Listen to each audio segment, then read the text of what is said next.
তো এখন আপনাদেরকে চিলি পনির বানানোটা দেখাবো, কিভাবে বানাচ্ছি। আমি না, বৌদি বানাচ্ছি কিভাবে ওটা দেখাবো। লাইট নাই।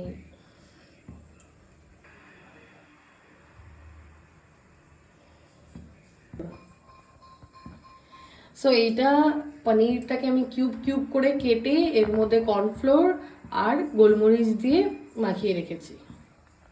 তো এখানে ওই পনিরটা কিন্তু দিয়ে দিচ্ছে ভাজার জন্য, দেখে যেন থেকে না ছিঁড়ে যায়।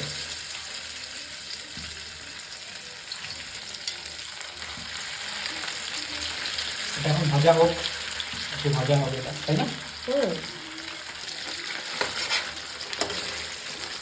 এখানে কিন্তু আপনারা দেখুন ভাজা হয়ে গেছে। বেশি ভাজা হবে মানে করা উচিত না, না বেশি ভাজা করবো না, কারণ তাহলে শক্ত হয়ে যাবে। ওটাই একটু নরম হলে বেশি টেস্টি হবে। তো তাই জন্য আমরা হালকা ভেজে তুলে নিচ্ছি। এখন কিন্তু এখানে ক্যাপসিকাম, পেঁয়াজ, আই গেস রসুন, আর আপনারা সবাই জানেনই যে কিভাবে চিলি পনিরের জন্য পেঁয়াজ কাটতে হয়। তো পেঁয়াজগুলোকে এইভাবে কেটে নিয়েছি, আর ক্যাপসিকামও এইভাবে কেটে নিয়েছি। সাথে আছে রসুন আর আদা।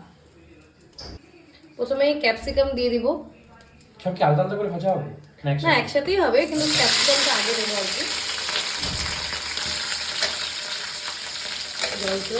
ক্যাপসিকামটা আগে ভেজে নেব, তারপরে আমরা পেঁয়াজটাকে দিয়ে দেবো। সবাই এখান থেকে যদি চিপি চিপি একটা খেতে হয় তাহলে কিন্তু হয় না, তাই না? পেঁয়াজ দিয়ে দিচ্ছি,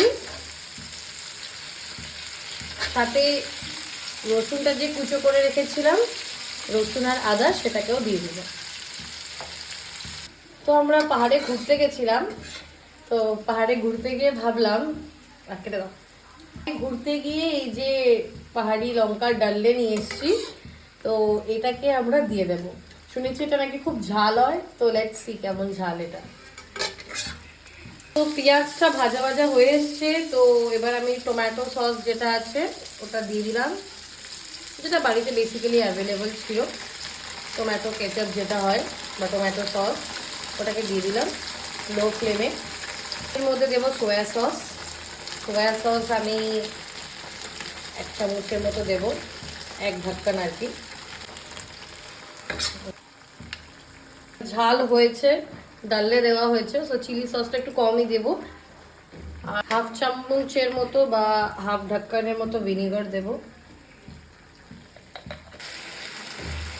এবার কর্নফ্লোরটা দিয়ে দিলাম, একটু বেশি করে জল দিয়ে দিয়েছি যাতে এক্সট্রা পরে অ্যাড না করতে হয়। টেম্পটিং লাগছে কিন্তু গ্রেভিটা একদম। এবার একটু গ্রেভিটা ঠিক হওয়ার পরে পনিরগুলো দিয়ে দেবো।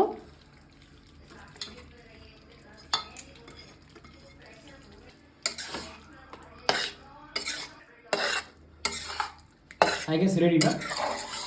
হ্যাঁ, এটা অলমোস্ট রেডি। তো আপনারা দেখতে পাচ্ছেন খুব ইয়াম্মি লাগছে।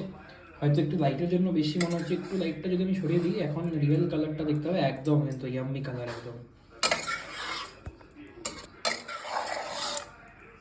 এখানে কিন্তু আমাদের চিলি পনির রেডি। এরপরে যে ফ্রাইড রাইস হবে আর একদম জমে খাবো আজকে।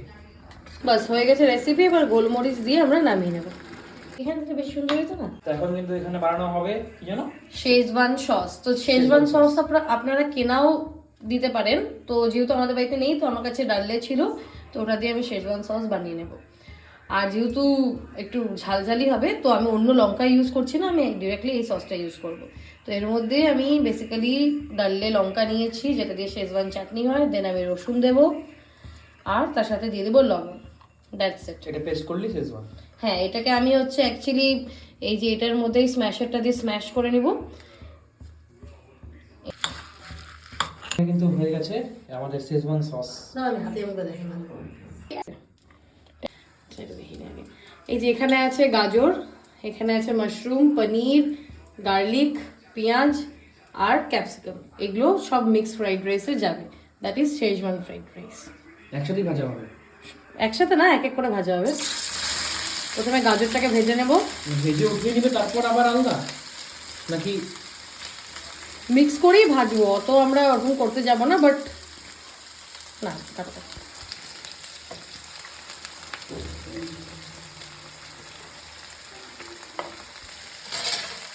সব ভেজিসগুলো একসাথে ভেজে নিব, তারপরে আমি মাশরুম আর পনিরটা দিয়ে দেবো। মাশরুমটা মিডলে দিয়ে ভেজে নেব।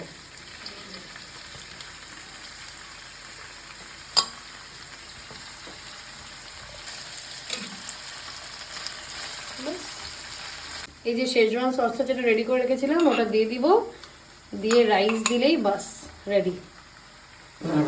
রেডি হওয়ার পরে দেখাবো। এখানে রেডি আমাদের fried rice, schezwan fried rice. তো কালারটা আসেনি কারণ এটাতে কোনো মানে সস দেওয়া হয়নি, এটা বাড়িতে বানানো, তাই কালার আসেনি। তো মানে এক্সট্রা সস যেটা হয় ওটা দেওয়া হয়নি ওইভাবে। রাইট। তো আজকের জন্য এটুকুই, আবার দেখা হচ্ছে নেক্সট ব্লগে। সাবস্ক্রাইব করুন, লাইক করুন, কমেন্ট করুন। দেখা হচ্ছে নেক্সট ব্লগে। বাই।